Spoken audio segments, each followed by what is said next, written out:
വിശുദ്ധ ഖുർആനിൽ സത്യവിശ്വാസികളെ അഭിമുഖീകരിച്ചുകൊണ്ട് യാ അയ്യുഹല്ലദീന ആമനു എന്ന് പറഞ്ഞുകൊണ്ട് അല്ലാഹു ഒരുപാട് കാര്യങ്ങൾ പറയുന്നുണ്ട്. കാഫിറുകളെ ഖുൽ യാ അയ്യുഹൽ കാഫിറൂൻ, കാഫിറുകളെ അഭിസംബോധന ചെയ്തിട്ട് ഖുർആൻ സംസാരിച്ചിട്ടുണ്ട്. വിശുദ്ധ ഖുർആനിൽ ഒരു ആയത്ത് കാണാൻ പറ്റും, ഖുൽ യാ ഇബാദിയല്ലദീന അസ്റഫൂ അലാ അൻഫുസിഹിം, തങ്ങളുടെ ആത്മാക്കളോട് അതിക്രമം ചെയ്തത് എൻ്റെ അടിയാന്മാരെ എന്ന് പറഞ്ഞുകൊണ്ട് അള്ളാഹു പറയുന്നൊരു കാര്യമുണ്ട്, ലാ തഖ്നതൂ മിൻ റഹ്മത്തില്ലാ, അള്ളാഹുവിൻ്റെ കാരുണ്യത്തെപ്പറ്റി നിങ്ങൾ നിരാശപ്പെടരുത് എന്ന്. വിശുദ്ധ ഖുർആനിൽ അങ്ങനെ ഒരു 3-4 കൽപ്പന, ലാ തഖ്നതൂ മിൻ റഹ്മത്തില്ലാ, ലാ തൈഅസൂ മിൻ റൗഹില്ലാ, അല്ലേ, അള്ളാഹുവിൻ്റെ ആശ്വാസത്തെപ്പറ്റി നിങ്ങൾ നിരാശപ്പെടരുത്, അള്ളാഹുവിൻ്റെ കാരുണ്യത്തെപ്പറ്റി നിങ്ങൾ നിരാശരാകരുത്, പ്രതീക്ഷയറ്റവരാകരുത്. അപ്പോൾ പ്രതീക്ഷ കൈവിടുക എന്നുള്ളത് അത് ഇബ്ലീസ് മനുഷ്യരിൽ ചെലുത്തുന്ന ഏറ്റവും വലിയ അപകടമാണ്. അതായത് ഒരാളൊരു പ്രതീക്ഷൻ്റെ മേലാണ് ഇങ്ങനെ ജീവിച്ചുകൊണ്ടിരിക്കുന്നത്, ആ പ്രതീക്ഷ കൈവിടുക എന്ന് പറയുമ്പം അയാൾ നിരാശനാകണം, ജീവിതം മടുക്കണം. അത് വലിയ അപകടത്തിലേക്കാണ് എന്ത് ചെയ്യുക ഒരാളെ കൊണ്ടു ചാടിച്ച. കാരണം ജീവിതത്തിന് കൃത്യമായൊരു ലക്ഷ്യമുണ്ട്, ബോധമുണ്ട്, അതൊക്കെ കൈവിട്ട് എല്ലാം തകർന്നടിഞ്ഞ മാനസികാവസ്ഥയിലേക്ക് ഏതൊരാളും എന്ത് ചെയ്യും, കൂപ്പുകുത്തും. അതെത്ര വലിയ ആളാണെങ്കിലും എത്ര ചെറിയ ആളാണെങ്കിലും നിരാശ ബാധിച്ചു കഴിഞ്ഞാൽ പിന്നെ നമ്മളെ സമ്പത്തോ സൗകര്യങ്ങളോ നമ്മളെ അധികാരമോ പദവിയോ ഒന്നും പിന്നെ എന്ത് ചെയ്യില്ല, നമുക്ക് ഉപകാരപ്പെടില്ല. നമ്മൾ ഭയങ്കര ശൂന്യമായ ആത്മാവുമായിട്ട് ഭയങ്കര സീറോ ആയിട്ട് നമുക്കൊരു എംപ്റ്റീനെസ്, ഒരു വാക്കം നമുക്ക് ഫീൽ ചെയ്യും. അതാർക്കും ഫീൽ ചെയ്യും, എത്ര വലിയ റിച്ച് ആണെങ്കിലും എത്ര വലിയ പൊസിഷനിൽ നിൽക്കുന്ന ആളാണെങ്കിലും അങ്ങനെ ഒരു അവസ്ഥ ഒരാൾക്ക് സംഭവിച്ചാൽ അയാൾ തകർന്നു പോകും. അതാണ് ഇന്ന് ആളുകൾ നേരിട്ട് കൊണ്ടിരിക്കുന്ന ഏറ്റവും വലിയ പ്രശ്നം, നിരാശയാണ്. എന്തെല്ലാം ജീവിതത്തിൻ്റെ ഭൗതികമായ മാനദണ്ഡത്തിൽ വിജയമായി കണക്കാക്കുന്ന പല കാര്യങ്ങളും, സമ്പത്താകട്ടെ, അധികാരമാകട്ടെ, സ്വാധീനമാകട്ടെ, വിദ്യാഭ്യാസമാകട്ടെ, പദവികളാകട്ടെ, ഇതൊക്കെ ഒരുപാടുണ്ടായിട്ടും ഒരു ശൂന്യത അനുഭവപ്പെടുന്നത് എന്തുകൊണ്ടാണ് സഹോദരങ്ങൾ? അത് വലിയൊരു പ്രശ്നം തന്നെയാണ്. ഒരു മനുഷ്യനെ നിരാശയിലെത്തിക്കുക എന്നുള്ളത് പിശാചിൻ്റെ വലിയൊരു വിജയമാണ്. അൽബസ ഇബ്ലീസ് എന്ന പേരനെ അങ്ങനെ നിരാശപ്പെട്ടവനാണ്. അപ്പോൾ നമ്മളെയും നിരാശപ്പെടുത്തുക എന്നുള്ളതാണ് അവൻ്റെ ലക്ഷ്യം. അതുകൊണ്ട് സഹോദരങ്ങൾ, അള്ളാഹു സുബ്ഹാനഹു വ തആല അഭിസംബോധന ചെയ്യണം. ആരോടാണ്? നിങ്ങൾ ആലോചിച്ച് നോക്കി, ഈ പ്രപഞ്ച സൃഷ്ടാവായ അള്ളാഹു സുബ്ഹാനഹു വ തആല അഭിസംബോധന നേരിട്ട് വിളിച്ച് പറയാണ്, തൻ്റെ ആത്മാക്കളോട് അതിക്രമം ചെയ്തു പോയ എൻ്റെ അടിയാന്മാരെ ലാ തഖ്നതൂ മിൻ റഹ്മത്തില്ലാ. അല്ലെ, പലപ്പോഴും ചില ആളുകളോടൊക്കെ സംസാരിച്ചാൽ അവരെന്താ പറയാ, ഏതായാലും ഇങ്ങനെ കഴിഞ്ഞിന്നെ കൊണ്ട് പറ്റൂല, അല്ലേ, ഞാനിങ്ങനെയൊക്കെയാണ്, ഇങ്ങനെയൊക്കെ കുറേ തെറ്റുകളുടെ അടുത്ത് സംഭവിച്ചു, ഞാനിപ്പോൾ നന്നായിട്ട് എന്താണ്, എന്നോടിപ്പോൾ പടച്ചോൻ പൊറുക്കോ, അങ്ങനെ ഒരു ചെയ്ത തെറ്റുകൾ ഓർത്ത് എനിക്ക് നന്നാകാൻ സാധിക്കൂല, അല്ലെങ്കിൽ ഞാൻ അത്രയും മോശക്കാരനാണ് എന്ന ഒരു നിരാശ, അങ്ങനെയൊക്കെ ചെയ്തില്ല, ഞാൻ ചെയ്യാൻ പാടില്ല, അത്രയും ചെയ്തു പോയി, അതുകൊണ്ട് എനിക്ക് പടച്ചോൻ ഇനി പുറത്തു തരൂല എന്ന്, ഞാൻ ഒരു നല്ല ആളല്ല എന്ന മനസ്സിൽ നോക്കി അള്ളാഹു നേരിട്ടാണ് പറയുന്നത്, യാ ഇബാദിയല്ലദീന അസ്റഫൂ അലാ അൻഫുസിഹിം, തങ്ങളുടെ ആത്മാക്കളോട് അതിക്രമം ചെയ്തു പോയ എൻ്റെ അടിയാന്മാരെ, യാ ഇബാദി എന്നാണ്, എൻ്റെ അടിമകളെ എന്നാണ് പറഞ്ഞത്. എന്നിട്ട് ലാ തഖ്നതൂ മിൻ റൗഹില്ല, അള്ളാഹുവിൻ്റെ റഹ്മത്തിൽ, അള്ളാഹുവിൻ്റെ കാരുണ്യത്തെപ്പറ്റി നിങ്ങൾ നിരാശപ്പെടരുത്. കഴിഞ്ഞിട്ട് പടച്ചോൻ പറഞ്ഞൊരു വാക്കുണ്ട്, ഇന്നല്ലാഹ യഗ്ഫിറു ദുനൂബ ജമീഅ, മുഴുവൻ പാപങ്ങളും നിശ്ചയമായും അള്ളാഹു നിങ്ങൾക്ക് പുറത്തു തരുമെന്നാണ്. നിങ്ങൾക്ക് പറയാൻ പറ്റും സഹോദരങ്ങളെ, നമ്മളോട് അക്രമം ചെയ്തു പോയി നമ്മുടെ കീഴ്ജീവനക്കാരൻ, നമ്മളെ സ്ഥാപനത്തിൽ വർക്ക് ചെയ്ത് ലക്ഷങ്ങൾ അടിച്ചു മാറ്റിയ ഒരുത്തനോട്, നമുക്ക് വലിയ നഷ്ടം വരുത്തി വെച്ച ഒരുത്തനോട് നിങ്ങൾക്ക് പറയാൻ പറ്റുമോ ഞാൻ മുഴുവൻ പുറത്തു തന്നിരിക്കുന്നു എന്ന്? പറയാൻ കഴിയില്ല. നമ്മൾ പുറത്തേക്ക് പറഞ്ഞാലും ഉള്ളിൽ നമുക്ക് പുറത്തു കൊടുക്കാൻ കഴിയില്ല. അതാണ് മനുഷ്യൻ്റെ അവസ്ഥ. നിങ്ങൾ നോക്കി, അള്ളാഹു എത്ര വിശാലമായ കാരുണ്യത്തിൻ്റെ നിറകുടമാണെന്നുള്ള ആലോചിക്കുക. അള്ളാഹുവിൻ്റെ കാരുണ്യം, തൻ്റെ അടിമകളോട് അള്ളാഹുവിനുള്ള സ്നേഹം ഈ ആയത്തിൽ മുഴുവൻ നിറഞ്ഞു നിൽക്കണം, നമുക്ക് കാണാൻ പറ്റും.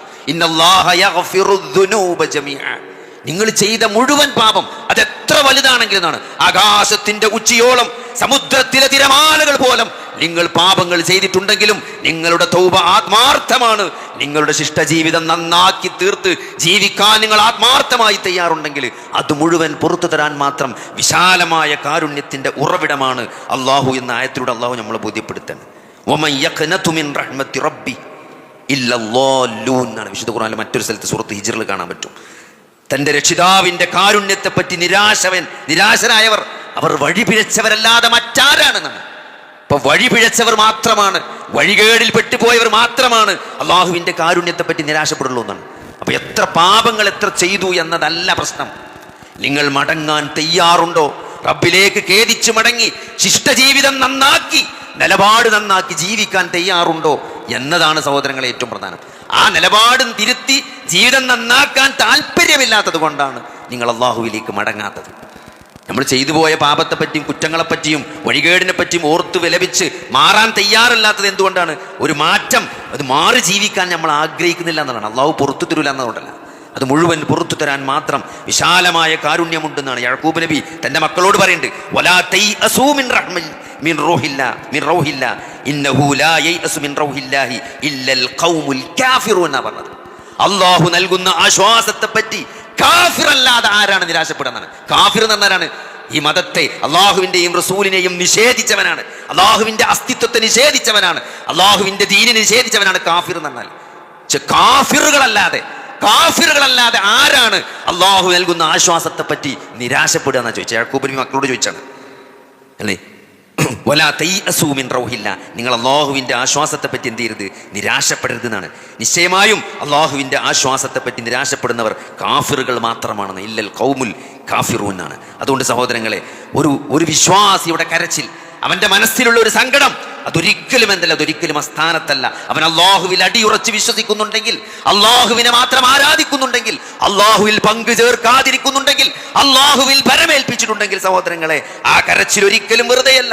അള്ളാഹു കാണുന്നുണ്ട് മനുഷ്യന്റെ ഓരോ സങ്കടങ്ങളും ഓരോ പ്രയാസങ്ങളും. അതേതുമാകട്ടെ, അത് ഭൗതിക ജീവിതത്തിലെ ഭൗതികമായ പ്രതിസന്ധികളാകട്ടെ, മാനസികമായ സംഘർഷങ്ങൾ, ഒരാൾക്കും അറിയാത്ത മനസ്സിന്റെ ഉള്ളിൽ ഒളിപ്പിച്ച ആത്മീയ സംഘർഷങ്ങളാകട്ടെ, ആത്മദുഃഖങ്ങളാകട്ടെ, ഏകാന്തതയിൽ അനുഭവിക്കുന്ന നീറലാകട്ടെ, ഇതെല്ലാം അറിയുന്ന ഒരു റബ്ബുണ്ട്. എന്റെ സ്ട്രഗിള്, എന്റെ കഷ്ടപ്പാട്, എന്റെ ബുദ്ധിമുട്ട് എന്റെ റബ്ബ് അറിയുന്നുണ്ട്, ഇതെല്ലാം അള്ളാഹു കാണുന്നുണ്ട് എന്ന ഒരു ബോധം മനുഷ്യന് നൽകേണ്ട ആശ്വാസം എത്രയാണ് സഹോദരങ്ങളെ. അതാണ് ഈ ആയത്തിൽ പ്രതിഫലിക്കുന്നത്. ഓരോ പ്രവാചകന്മാരും, ഈ പ്രവാചകന്മാരുടെ മുഴുവൻ ചരിത്രങ്ങൾ നോക്കിയാൽ എന്നാൽ കഷ്ടപ്പാടിന്റെ ചരിത്രമാണ്. പ്രവാചകന്മാരുടെ ചരിത്രം പ്രതിസന്ധികൾ നിറഞ്ഞ ചരിത്രമാണ്. എന്തിനാണ് വിശുദ്ധ ഖുർആൻ ഈ ചരിത്രം മുഴുവനും മനുഷ്യനെ ഓർമ്മപ്പെടുന്നതാണ്. 950 വർഷം ദഅവത്ത് നടത്തിയിട്ട് വിരലെണ്ണാവുന്ന ആളുകളെ പോലും കിട്ടാത്ത ഒരു പ്രവാചകൻ അല്ലെ. ആലോചിക്ക്, ഒരു ബിസിനസ് നടത്തിയിട്ട് 100ഉം 200ഉം കൊല്ലം ബിസിനസ് നടത്തിയിട്ട് ഒരു കാര്യമായി ബിസിനസ് ഒരു കരക്കടുപ്പിക്കാൻ പറ്റാതെ പ്രയാസപ്പെടുന്ന ആളുകളുണ്ട്. ആലോചിക്ക്, നൂഹ് നബിന്റെ ഉദാഹരണം അതാണ്. 950 കൊല്ലം വേറൊരു പണിയില്ല,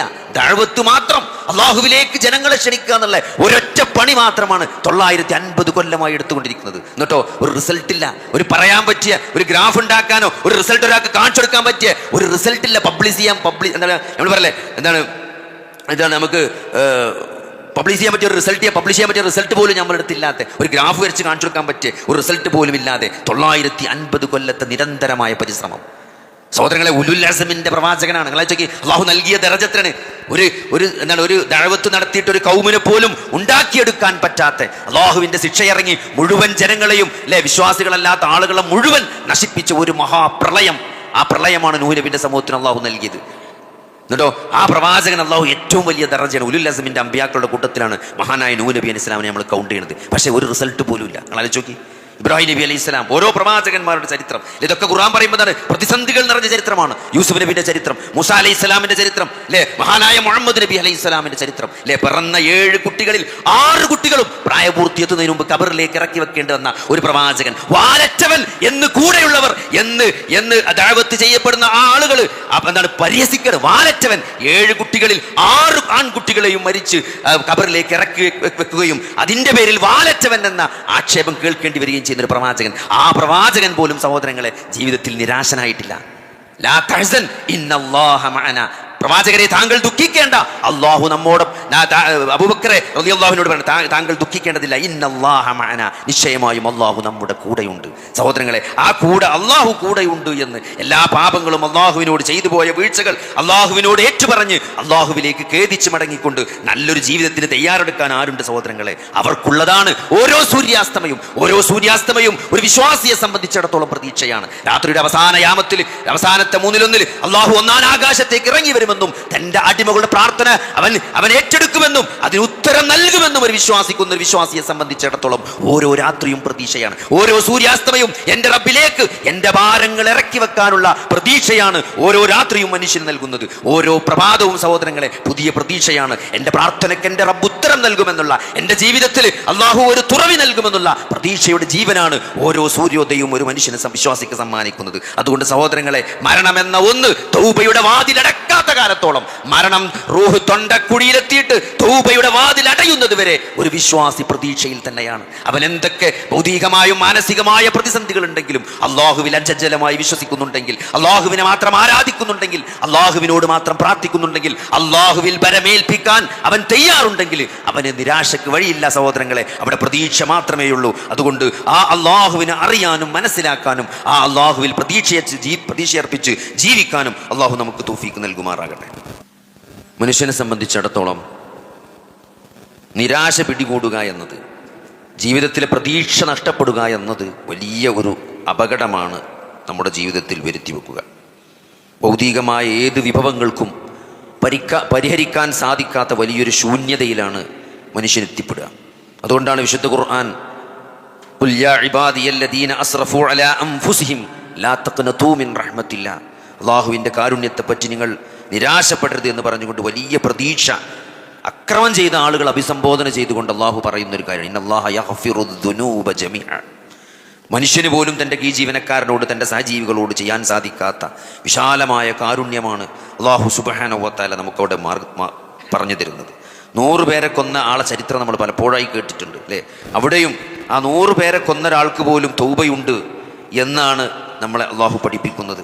അതുകൊണ്ട് അള്ളാഹുവിൻ്റെ കാരുണ്യത്തെക്കുറിച്ചൊരു വിശ്വാസി ഒരിക്കലും ചെയ്യാൻ പാടില്ല. നിങ്ങൾ നിരാശപ്പെടരുത്, നിങ്ങളതിൽ ആ നിരാശ വെക്കാൻ പാടില്ല. പ്രവാചകന്മാരുടെ ചരിത്രം മുഴുവനും മഹാനായ അയ്യൂബ് നബി അലൈഹി സ്വലാമിൻ്റെ ചരിത്രം, രോഗം വന്ന് സമ്പത്തും സന്താനങ്ങളും എല്ലാം നഷ്ടപ്പെട്ട് അല്ലേ, ഭൗതികമായി നമുക്കുണ്ട് എന്ന് വിചാരിക്കുന്ന നമ്മുടെ മക്കൾ, ആൾക്കാർ വിചാരിക്കുന്നത് എനിക്കിപ്പോൾ സമ്പത്തുണ്ട്. ചില ആൾക്കാർ വളരെ കോൺഫിഡൻറ്റോടെ സംസാരിക്കുക, ഞാൻ ഒരു ആയുഷ്കാലം കഷ്ടപ്പെട്ടു, അൽഹംദുലില്ലാ എനിക്ക് കുറേ നല്ല മക്കളുണ്ട് അല്ലേ, സൗകര്യങ്ങൾ സമ്പത്തൊക്കെ ഉണ്ട്. അപ്പോൾ അതെല്ലാം അയ്യൂബ് നബിയുടെ ചരിത്രം നോക്കി നമുക്ക് മനസ്സിലാവും എന്തൊക്കെയാണ് ഒരു മനുഷ്യന് സപ്പോർട്ടായിട്ട് ഉണ്ടാകുക എന്നുള്ളതൊക്കെ. അള്ളാഹു അതൊക്കെ അങ്ങോട്ട് മാറ്റിയേക്കണം ഒരു പീരീഡ് കാലഘട്ടത്തേക്ക്.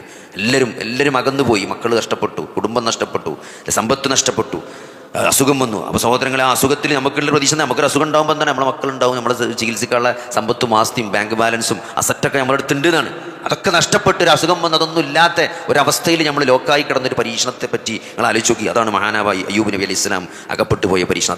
അതിൽ അള്ളാഹു ലാസ്റ്റ് വലിയൊരു തുറവി നൽകി, ആശ്വാസം നൽകി, അള്ളാഹു ഒരു വിജയം കൊടുക്കണം. ഇതൊക്കെ നമ്മളെ ഇതൊക്കെ സാധാരണ വിശ്വാസിയെ സംബന്ധിച്ചിടത്തോളം ഈ പ്രവാചകന്മാരുടെ നീണ്ട കഥകളും കഷ്ടപ്പാടിൻ്റെ ചരിത്രങ്ങളൊക്കെ നമുക്ക് നൽകുന്ന എന്താണ്? ഇതൊക്കെ മനുഷ്യന് നമുക്കും ഇതൊക്കെ വരാൻ സാധ്യതയുള്ളതാണ്. ഇതൊക്കെ മനുഷ്യന്മാർ ഈ ലോകത്ത് വ്യത്യസ്ത സ്ഥലത്ത് വ്യത്യസ്ത രൂപത്തിൽ ആളുകൾ ഈ പ്രതിസന്ധികളിലൊക്കെ കടന്നു പോകുന്നുണ്ട്. നമുക്ക് ചുറ്റും നമ്മൾ കടന്നു പോകില്ലെങ്കിലും ഒരുപക്ഷെ നമ്മുടെ അയൽവാസി കടന്നു പോകുന്നുണ്ടാവും, നമ്മുടെ കുടുംബക്കാരൻ കടന്നു പോകുന്നുണ്ടാവും, നമ്മുടെ സുഹൃത്ത് ഇതേ പരീക്ഷണത്തിലൂടെ കടന്നു പോകുന്നുണ്ടാവും. അപ്പോൾ അവരോടൊക്കെ നമ്മൾ കാണിക്കേണ്ട ഒരു ബാധ്യത, ഒരു വിശ്വാസി എന്ന നിലക്ക്, ഒരു മനുഷ്യൻ എന്ന നിലക്ക് അള്ളാഹുവിൻ്റെ റസൂൽ കാണിച്ച ഉദാത്തമായ മാതൃകകളുണ്ട്. അതൊക്കെ കാണിച്ചുകൊണ്ട് ഒരു വിശ്വാസിയായ അള്ളാഹുവിൻ്റെ റസൂലിൻ്റെ ചര്യ മുറുകെ പിടിച്ചുകൊണ്ട് ഈ പ്രതിസന്ധികളിലൊക്കെ, നമ്മൾക്ക് പ്രതിസന്ധി ഇല്ലെങ്കിൽ പ്രതിസന്ധിയുള്ള ആളുകൾക്ക് ഒരു താങ്ങ് നൽകിക്കൊണ്ട് അവരെ നമ്മൾ എന്ത് ചെയ്യുക, അവരെ സപ്പോർട്ട് ചെയ്തുകൊണ്ട് അവർക്ക് നമുക്ക് എന്ത് ചെയ്യാൻ പറ്റും, നമുക്കൊരു വാക്കുകൊണ്ട് ആശ്വസിപ്പിക്കാൻ പറ്റുമെങ്കിൽ സഹോദരങ്ങളെ നമ്മൾ അത് ചെയ്യണം. നമുക്ക് എന്തെങ്കിലും സമ്പത്ത് കൊടുത്തുകൊണ്ട് അവരെ സപ്പോർട്ട് ചെയ്യാൻ പറ്റും, അങ്ങനെ ചെയ്യണം. നമുക്കൊരു കൗൺസിൽ കൊടുത്ത് ഒരു കൗൺസിലിംഗ് നടത്തിയിട്ട് ആശ്വാസത്തിൻ്റെ ഒരു വാക്ക് പറയാനാണ് നമുക്ക് സാധിക്കുമെങ്കിൽ അത് പറഞ്ഞുകൊണ്ട് നമുക്കെന്ത് അയാളെ പ്രതിസന്ധിയിൽ അയാളെ അള്ളാഹുമായി കണക്ട് ചെയ്യാൻ, അത് നമ്മൾ ഏറ്റവും ശ്രദ്ധിക്കേണ്ടത്.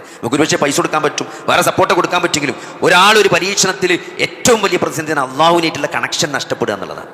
അത് പ്രതിസന്ധിയിൽ നഷ്ടപ്പെടുക എന്നുള്ളത് അങ്ങേയറ്റത്തെ പരീക്ഷണമാണ്. ഒരു പ്രതിസന്ധി വരിക എന്നതിനേക്കാൾ പരീക്ഷണം ആ പ്രതിസന്ധിയിൽ അള്ളാഹുമായുള്ള ബന്ധം നഷ്ടപ്പെടുക എന്നുള്ളതാണ്. അപ്പോൾ അത് ഒരു വിശ്വാസി എന്ന നിലക്ക് ആ ഒരു ഭാഗം കൂടി നമ്മൾ എന്ത് ചെയ്യേണ്ടതുണ്ട്, അഡ്രസ്സ് ചെയ്യേണ്ടതുണ്ട്. നമ്മളെ സുഹൃത്തുക്കളാകട്ടെ, നമ്മളെ മക്കളാകട്ടെ, നമ്മളെ മാതാപിതാക്കളാകട്ടെ, നമ്മളെ കുടുംബക്കാരാകട്ടെ, അവരേറ്റൊക്കെ അങ്ങനത്തെ പ്രതിസന്ധിയിലൂടെ കടന്നു പോകുന്ന ആളുകൾക്ക് അള്ളാഹുമായിട്ട് നല്ലൊരു ബന്ധമുണ്ടാക്കി കൊടുക്കാൻ നമുക്ക് എന്ത് ചെയ്യാൻ പറ്റും, അതൊക്കെ നമ്മൾ വിശ്വാസി എന്ന നിലക്ക് നമ്മൾ ചെയ്യേണ്ടതുണ്ട്. നോക്കി, മരണമാസന്നമായ ഒരു യഹൂദ കുട്ടിയെ കാണാൻ പോയിട്ട് അള്ളാഹുവിൻ്റെ റസൂൽ പറഞ്ഞത് കെലിമ ചെല്ലാൻ വേണ്ടിയിട്ടാണ്. കെലിമ ചെല്ലാനാണ്. എന്താണ്? ഈ അസുഖത്തിൽ മരിച്ചാൽ നരകത്തിലേക്കാണ് പോവുക.